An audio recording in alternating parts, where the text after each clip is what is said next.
O Senhor esteja convosco. Ele está no meio de nós. Proclamação do Evangelho de Jesus Cristo segundo João. Glória a vós, Senhor.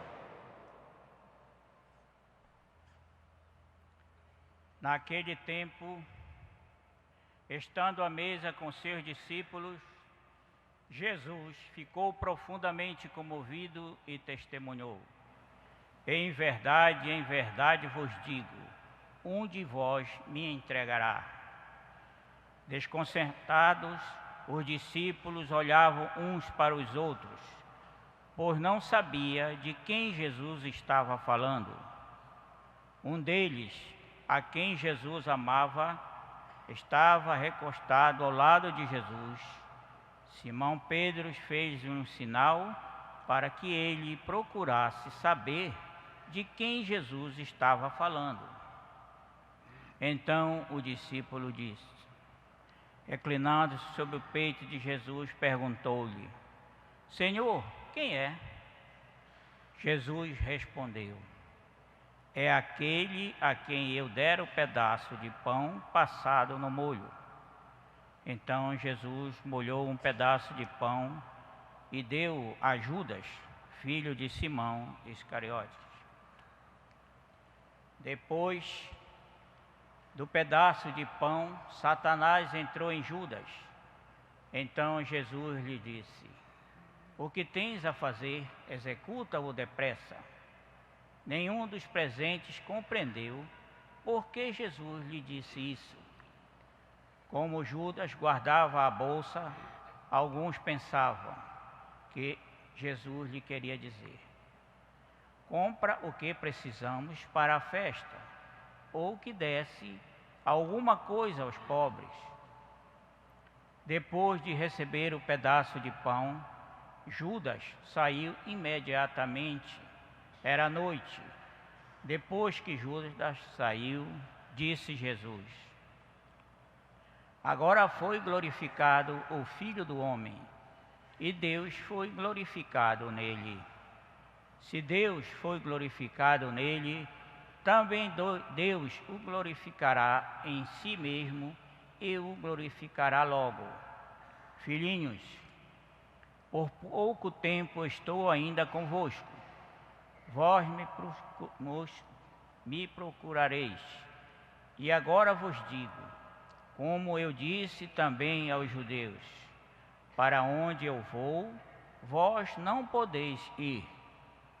Simão Pedro perguntou: Senhor, para onde vais? Jesus respondeu-lhe: para onde eu vou, tu não podes seguir agora, mas me seguirás mais tarde. Pedro disse: Senhor, por que não posso seguir-te agora? Eu darei a minha vida por ti. Respondeu Jesus: darás a tua vida por mim. Em verdade te digo, o galo não cantará antes que me tenhas negado 3 vezes. Palavra da salvação. Glória a vós, Senhor. Louvor e glória a ti, Senhor, Cristo, palavra de Deus, Cristo, palavra de Deus.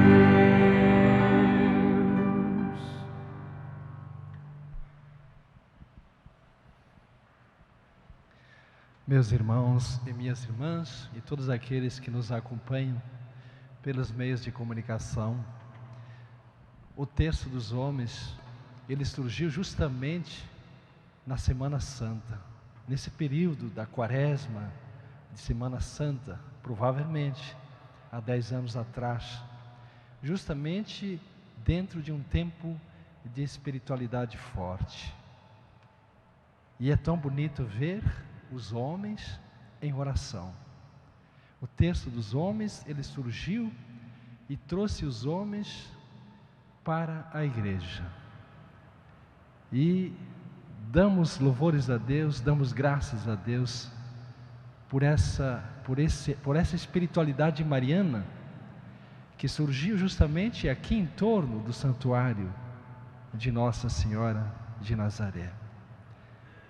Certamente foi a mãe de Jesus que chamou o texto dos homens, os homens, para constituírem esta oração. E hoje nós vemos como a igreja, ela floresce pela presença dos homens que rezam juntos nas paróquias, nas comunidades, toda essa arquidiocese, em todo o estado do Pará, em toda a nossa região amazônica, em todo o Brasil. Há dias atrás teve um grande encontro, por exemplo, no Santuário de Aparecida, em São Paulo, onde se reuniram lá mais de 50.000 homens, num único momento, para louvar Nossa Senhora. E como é bonito se nós somássemos todos os homens envolvidos no terço, nesta oração, em nossa arquidiocese de Belém, no nosso estado, são milhares e milhares. No contexto da Semana Santa, da Quaresma, que é um tempo forte de oração, de penitência, de conversão, da busca de Deus, de nós crescermos para o alto, de buscarmos a Deus que se encontra no alto da nossa vida, ou na profundidade da nossa busca de cristãos. E aí nós podemos tomar a primeira leitura de hoje, do livro do profeta Isaías, que é o canto do servo do Senhor. Desde o ventre da mãe eu te conhecia, eu sabia o teu nome. Ou seja, Deus nos conhece desde sempre. Foi Ele que nos chamou. E aqui nós podemos partir de 3 pontos a partir do canto do servo, que é o chamado que Deus faz a cada um de nós. O primeiro chamado é o chamado à vida. Deus nos chamou à existência. E Ele já tinha sonhado, já tinha pensado o nosso nome, a nossa pessoa, a nossa existência em profundidade. Ele já tinha sonhado com cada um de nós. Veja como o amor de Deus é infinito, é imenso, é grande por cada um de nós. Porque Ele já tinha nos pensado. O nosso nome, inclusive. O chamado que Deus nos chama à vida, à existência. E nos confere o seu dom do amor. Já pelo batismo, nós fomos ungidos, banhados, mergulhados na graça de Deus e nos identificamos com a vida divina, porque Deus, a partir do batismo, Ele já faz parte da nossa vida, da nossa história, e Ele nos acompanha, e Ele nos educa na fé. Então assim, nós vamos crescendo, até assumirmos a nossa vocação. E qual é a nossa vocação?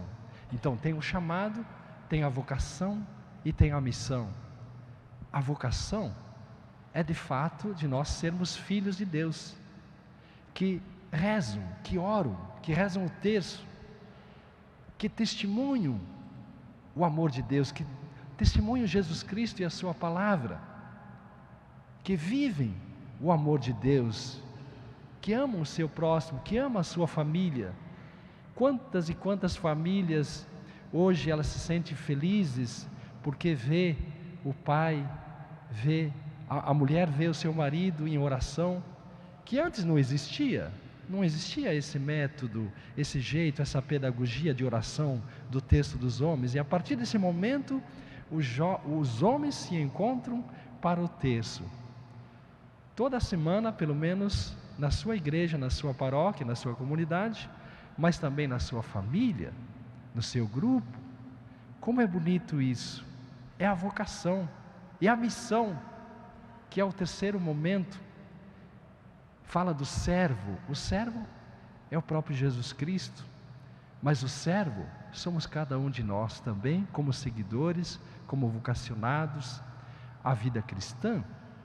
Mas é claro que a primeira leitura do canto do servo diz que eu te constituí e te enviei para ser luz das nações, para anunciar a salvação.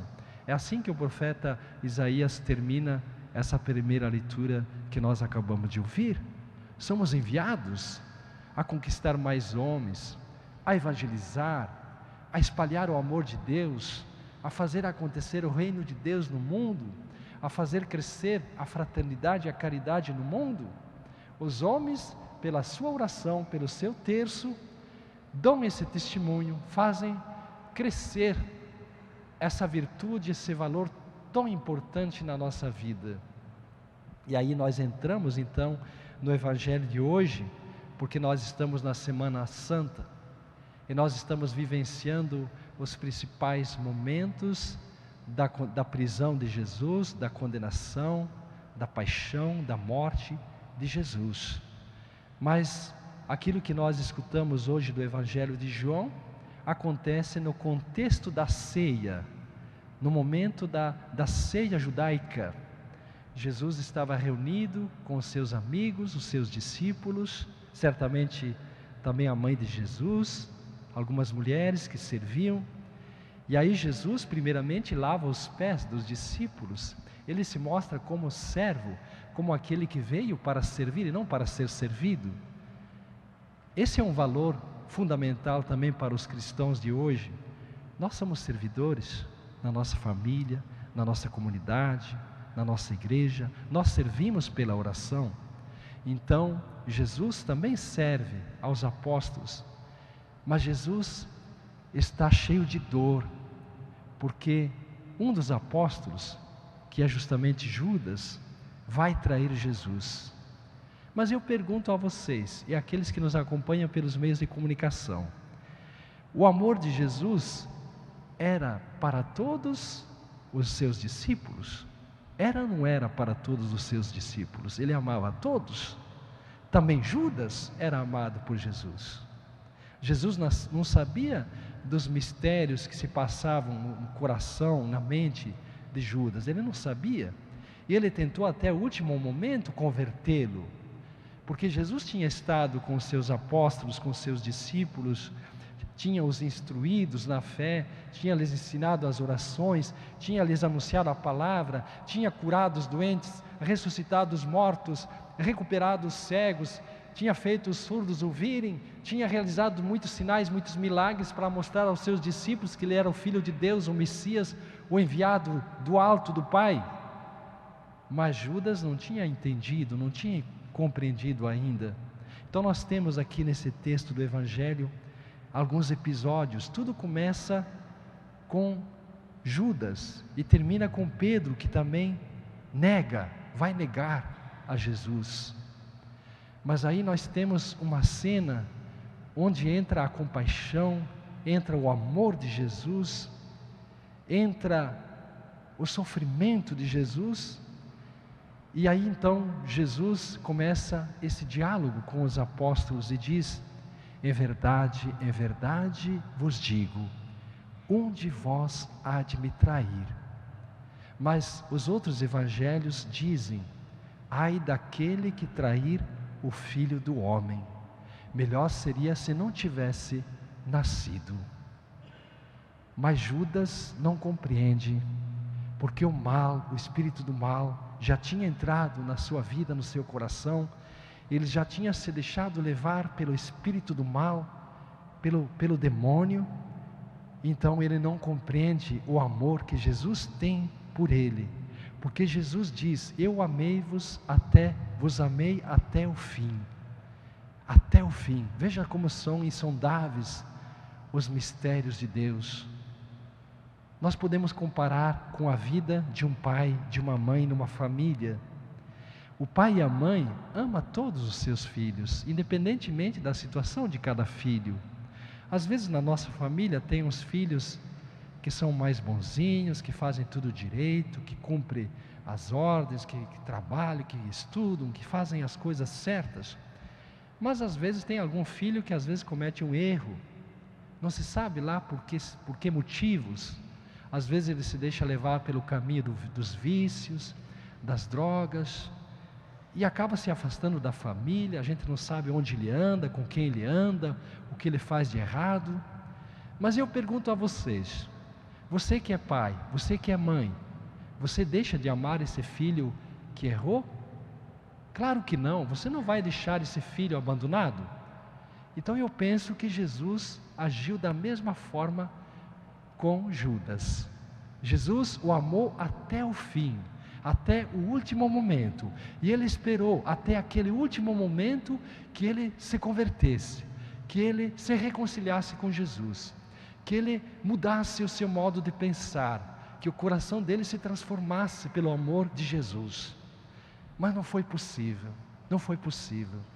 E aí então acontece todo esse episódio, em que Jesus banha aquele pão e dá um pedaço de pão no molho para Judas, e Judas parte de noite. Aqui a noite tem um significado muito especial, porque a noite representa as trevas, e as trevas se opõem à luz. Jesus é a luz do mundo. A luz vence as trevas, mas nesse momento parece que as trevas fizeram algo muito mal, iam fazer algo muito mal, condenar Jesus, entregar Jesus à morte. Mas talvez fossem os planos de Deus, mas Jesus tentou até o fim. E aí então Jesus começa um diálogo com Pedro: eu me glorificarei, eu serei glorificado, o Filho do Homem vai ser glorificado de Jesus. É bonito ouvirmos a palavra nesses tempos da Quaresma, agora na Semana Santa, onde Jesus mostra a sua relação com o Pai, essa intimidade orante de amor que ele tem com o Pai. O Pai me glorificará, eu serei glorificado.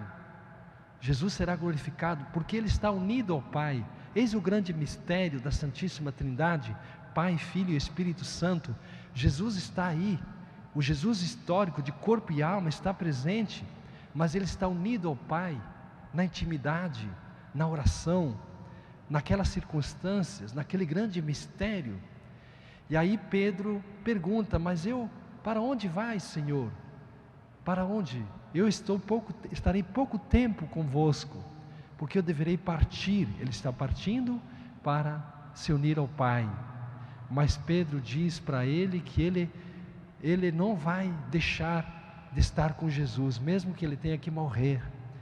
Mas aí então Pedro recorda um fato muito interessante para Pedro: tu vai me seguir? Tu vai lutar para me defender? Em verdade te digo, Pedro, o galo não cantará 3 vezes que tu hás de me negar 3 vezes. E de fato isso aconteceu. Jesus profetizou as negações de Pedro. Não foi fácil para os discípulos, e nós queremos vivenciar isso, queremos nos colocar diante dos mistérios de Deus nessa Semana Santa. Queremos experimentar também o amor de Deus, experimentar também um pouco do sofrimento, um pouco do sacrifício de Cristo, da dor de Cristo, e nos compadecer, e buscar uma vida de mais intimidade com Deus.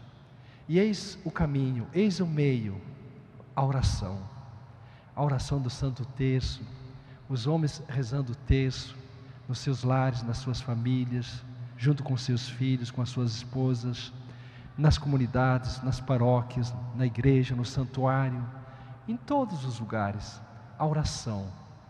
E também, é claro, a palavra de Deus que acompanha esta oração do terço, porque sei que o terço dos homens sempre leem o Evangelho, meditam e partilham a palavra de Deus. Queridos e queridas, irmãos e irmãs, continuemos caminhando com fé, porque Deus está conosco, Ele nos ama a cada um de nós, de modo muito pessoal, atual, infinito, eterno e misericordioso.